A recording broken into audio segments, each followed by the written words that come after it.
berbicara, ayo hidup sehat. Kita masih ngomong mengenai tadi biduran ya, biduran. Dokter Nindita sudah ada di sini, seorang spesialis kulit dan kelamin. Nah, Dokter Nindita tadi sudah dikatakan oleh Dokter Susi kalau biduran ini kaitannya erat dengan penampakan di luar. Nah, biasanya menarik perhatian itu di luar ya, Mbak Natali. Iya. Kalau kita biduran itu biasanya yang menakutkan di luar, kok merah semua ya, bikin minder dong ya. Pernah aku yang gede-gede banget, jadi kayak benjol-benjol gitu. Benjol? Iya, jadi kayak itu, apa sih, kayak meleleh-meleleh gitu. Iya, jadi alergi obat. Alergi obat. Alergi obat. Sampai kayak lumer, apa kayak gitu loh. Parah banget, terus aku ke rumah sakit, disuntik.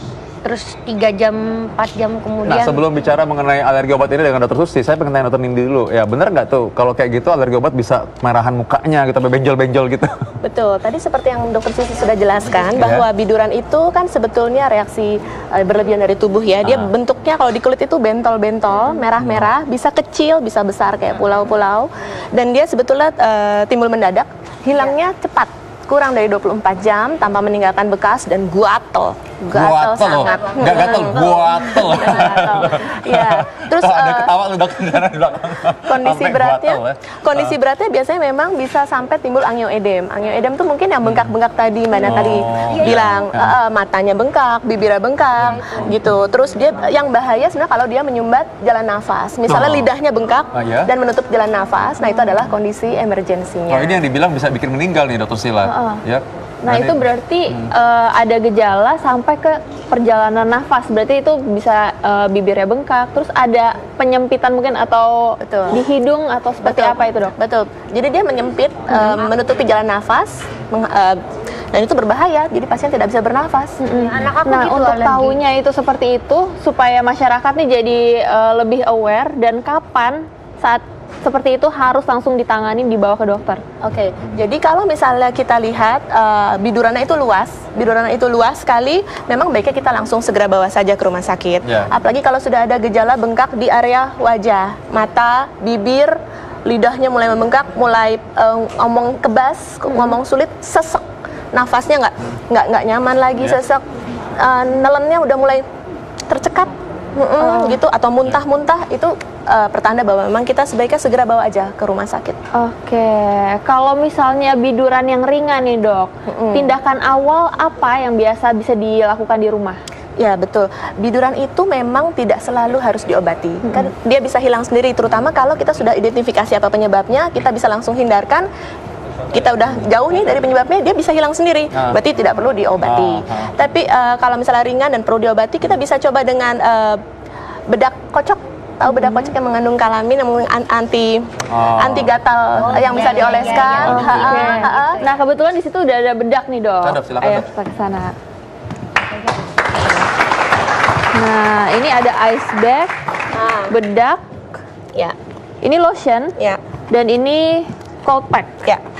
Kapan yang mana dan kapan yang harus digunakan, Dok? Oke, yang tadi kan kalau misalnya udah bisa hilang sendiri, oke, gitu kan. Kalau misalnya kita ada ini di rumah, bedak kocok atau bedak yang mengandung antihistamin, antihistamin itu anti gatal yang bisa dioleskan, ini bisa dibubuhkan. Ini lumayan untuk mengurangi gatal, gitu. Terus kalau misalnya ada obat anti gatal di rumah yang bisa dibeli bebas, itu bisa digunakan juga, bisa diminumkan sesuai dengan dosis tentunya ya, dan cara pemberian yang tepat, itu boleh. Nah, ini untuk misalnya ini cold pack ya. Misalnya ini cold pack berarti untuk memberi kenyamanan mungkin ya pada pasien yang merasa biduran itu kadang-kadang ada rasa stinging, kebakar, panas gitu. Kalau penyebabnya bukan karena dingin, cold pack ini bisa kita taruh gitu ya, misalnya itu, untuk memberikan rasa lebih nyaman pada pasien yang merasa. Berapa lama tuh, Dok, diletakkan di tangan? Kasih aja, terus nanti kalau misalnya ini udah mulai berkurang, ininya nanti ambil cold pack yang lain gitu. Oke. Nah, itu pemakaiannya seperti apa nih, Dok? Jadi harus dibersihkan dulu gitu, terus baru diletakkan? Boleh ya. Jadi misalnya kadang-kadang pasien takut mandi ya. Takut mandi. Kalau biduran, sebetulnya jika bidurannya itu tidak diakibatkan karena dingin, kita nggak apa-apa mandi menggunakan air yang suhunya hangat gitu. Dibersihkan dulu kan, berarti dibersihkan, kemudian menggunakan sabun yang lembut, yang tidak terlalu banyak busa dan yang tidak terlalu wangi. Oke, ini Dok katakan misalnya tangan saya letaknya di sini ada biduran. Terus saya mau menggunakan lotion atau bedak. Itu bagaimana, Dok? Setelah penggunaannya? dibersihkan, Heeh. kita gunakan salah satu. Misalnya mau yang ini, Ya. Ya. bedak. Misalnya ya, kita bisa langsung setelah dibersihkan, dikeringkan tadi setelah mandi misalnya, Ya. boleh dioleskan. Gitu. Ini tipis-tipis aja. Tipis-tipis atau aja gimana? seperti biasa. Dan salah satu aja, nggak usah ditumpuk. Misalnya punya dua-duanya, jadi saya pakai dua-duanya, nggak usah. Salah satu aja. Oke. Yang Nah, ini- pemirsa berarti seperti ini ya, tipis-tipis aja Betul. dan satu aja. Salah Kalau satu. misalnya udah pakai lotion, jangan pakai bedak, jangan Nanti dicampur. jadi kotor bercampur. Salah satu aja. Berapa kali sehari, Dok? Setelah mandi atau gimana? Mungkin bisa sampai 3-4 kali sehari, asalkan rasanya nyaman. Maksudnya memberikan kenyamanan, tidak memberikan rasa yang lebih gatal atau Oke. lebih panas, monggo diulang. Oke, berarti masyarakat harus tahu ya, ini gunanya untuk memberikan kenyamanan dan ini bukan untuk mengatasi dari Bidurannya, dia mengurangi Dia gatalnya. hanya mengurangi gatal karena Mengurangi biduran gatalnya, saja. Oke. Oke. Nah, ngomong-ngomong mengenai tadi ini kan kalau dari luar ya, dari kulit. Nah, di dalam ini ada orang yang alergi obat misalnya atau alergi makanan, kan udah terlanjur masuk tuh ke dalam, nggak mungkin dibedakin kan? Oke. Gimana tuh caranya untuk menanganinya? Oke, jadi tadi mungkin sedikit sudah disinggung oleh Dokter Dita ya. Iya. Jadi ada obat yang namanya antihistamin. Iya.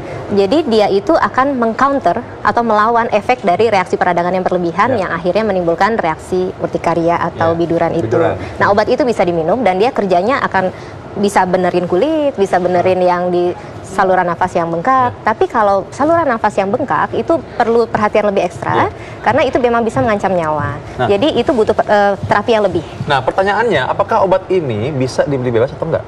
Antihistamin, Dok, beli bebas. Sebenarnya itu harus dengan resep dokter. Ah ya, oke. Jadi kalau udah tahu dia ada kebiasaan mungkin punya biduran, tentunya dia pernah memeriksakan diri ya dan Iya. tahu. Nah, ini kebetulan nih Mbak Natali ada punya pengalaman, katanya anaknya biduran ya? Anak aku yang biduran. Kalau anak aku tuh alergi yang kalau misalkan makan yang dia alergi tuh sesek. Gitu, jadinya langsung buru-buru ke IGD atau enggak kita nanya makan apa pasti gitu, nggak ngaku, nggak tahu dia makan yang coklat, dia Iya. tuh alergi coklat, jadi kesian banget. Terus jadi dia dari kecil aku punya nebulizer gitu yang ada sama obat-obatan yang udah nanya sama dokter sekian dosisnya, nah itu yang aku buat melegakan saluran nafas. ya, Baik, Dokter saluran Susi, nafas. mungkin bisa kasih advice nih gimana nih?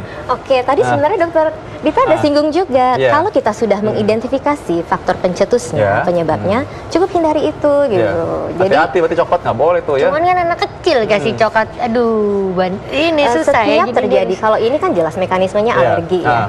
Kalau alergi itu kita sulit mengobatinya, kecuali ada caranya sih kita paparin sedikit sampai Iya. tubuhnya toleransi Iya. gitu ya. Tapi sebaiknya sih memang kalau memang bisa dihindari saja gitu. Karena setiap reaksi alergi itu pasti akan ada risiko untuk jadi reaksi yang berat dan mengancam nyawa gitu. Dan mengancam nyawa tadi mesti ke UGD jadi, ya? Ya, jadi Iya, nggak kan boleh dia kalau dikasih makan itu terus, dibiarin terus terjadi alergi berulang. Kalau di rumah dikontrol, kalau dia di sekolah kan nggak tahu dia diem gemes ada makanan temennya lucu kan coklat sekarang ya. Udah deh. Nah, Dok, ini mungkin masyarakat perlu tahu nih dari segi Dokter Susi sebagai spesialis penyakit dalam, apakah ada penyakit-penyakit tertentu yang memicu terjadinya biduran ini? Ada, tapi ini masuknya jadi biduran yang kronik ya, yang terjadi lama gitu. Kadang itu disebabkan oleh infeksi. Iya. Dan biasanya terjadi setelah penyembuhan dari infeksi.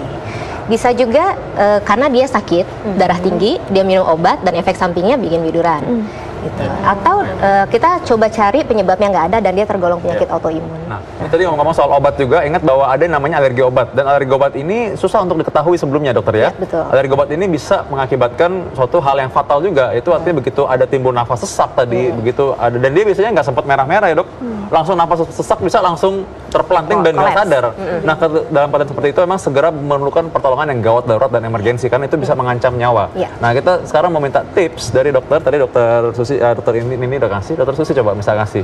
Oke, Ah. jadi tepat sekali yang tadi dokter Dita sudah sampaikan. Ya. Kalau itu bidurannya luas, Ya. kita sudah harus curiga jangan-jangan yang di dalam kena. Biasanya dia akan mengenai mukosa itu selaput lendir. Jadi pasiennya merasa tiba-tiba kram perut, muntah-muntah, diare gitu. Terus disertai dengan gangguan di saluran nafas, dia jadi sesak. Ya. Dan disertai dengan gangguan di sistem jantung dan pembuluh darah, tensinya drop, dia kolaps. Ya. Sebelum itu terjadi, kalau salah satunya sudah ada muncul gejala, segera bawa ke rumah sakit karena itu adalah tanda bahaya. Tanda bahaya. Oke. Ya, oke. Ini harus diingat ya. Oke, baik. Nah, setelah ini mungkin Dokter Sila, kita sekarang udah mau kasih lagi cara sehat mengenai apa nih? Mengenai pertolongan pertama, pertolongan atau baca label obat. Karena ini bahaya banget tadi mengenai tadi obat-obat kadang-kadang kita salah minum atau orang cenderung untuk mengobati dirinya sendiri. Iya. Nah, bagaimana caranya yang benar kita mengkonsumsi obat dengan aman? Sesaat lagi dalam acara Ayah Hidup Sehat.